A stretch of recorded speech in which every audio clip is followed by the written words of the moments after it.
Hey everyone, welcome back to another recap podcast from SNXweave, where we give quick weekly recaps of news and important updates from the previous week from the Spartan Council and core contributors, as well as discuss what the Grants Council and ambassadors are up to, so let's get started.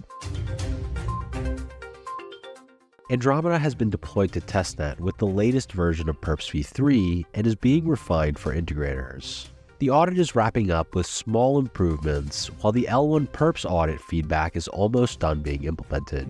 In other discussion, last week, Duck asked about the new de-hedged Tauros pool on base.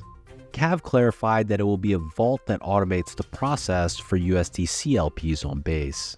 Overall, third-party staking interfaces are a positive step for the protocol, as they help reduce the overhead for synthetics deployments to additional chains. Next, there were several SIP presentations last week, so let's briefly review them. The first was SIP 345 for the SNX buyback and burn. As discussed in previous recaps, this SIP proposes using 50% of fees earned on base to buy back and burn SNX.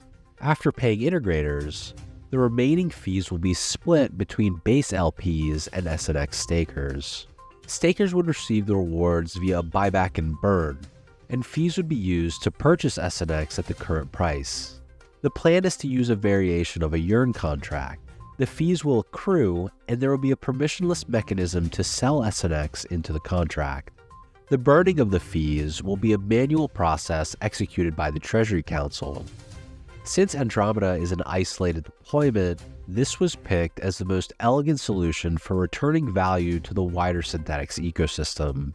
Adam asked if the experiment had a specified termination date, and Cav explained that a SIP with a better solution could always supersede this SIP, but this is a very low overhead way to find out if such a solution is worth dedicating resources to. Gene and Duck requested a bit more detail in the SIP regarding the burn process. Specifically, where the SNX will be sent and a request to add the interval at which this will happen, and Cav will be adding these details.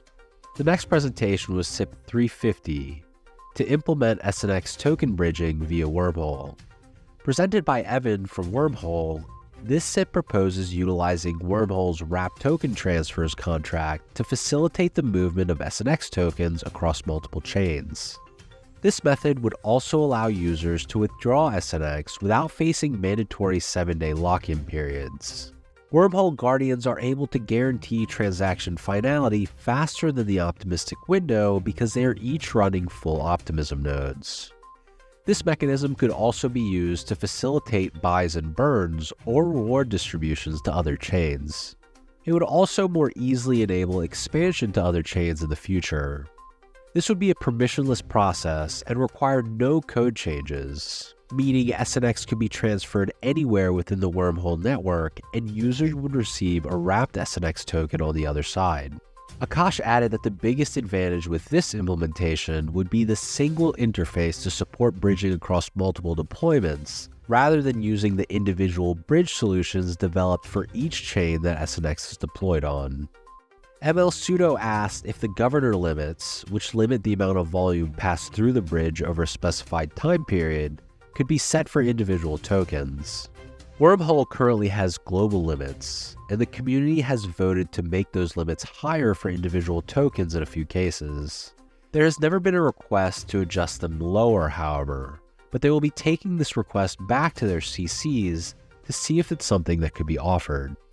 Lastly, two Perps SIPs were presented last week, SIP 2041 to list Pith and SIP 2042 to list Bonk on synthetics Perps. Adam asked if all the Perps security backstops could handle such a volatile listing, and Caleb answered saying there was already an existing Perp market on Binance to hedge against. In Grants Council updates, the team has been discussing how they can help on the V3 base data.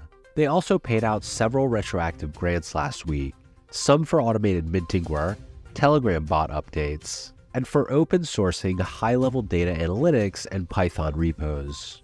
SNXweave also brought some watcher page updates to the table for discussion, and the council is working on finding a dev for a SIP auto merger and debt migration UI. And that's it for today's updates. Be sure to check out our weekly recap blog post, share this podcast link, and let us know what you think and what you'd like to hear more about from SNXweave. Thanks for listening.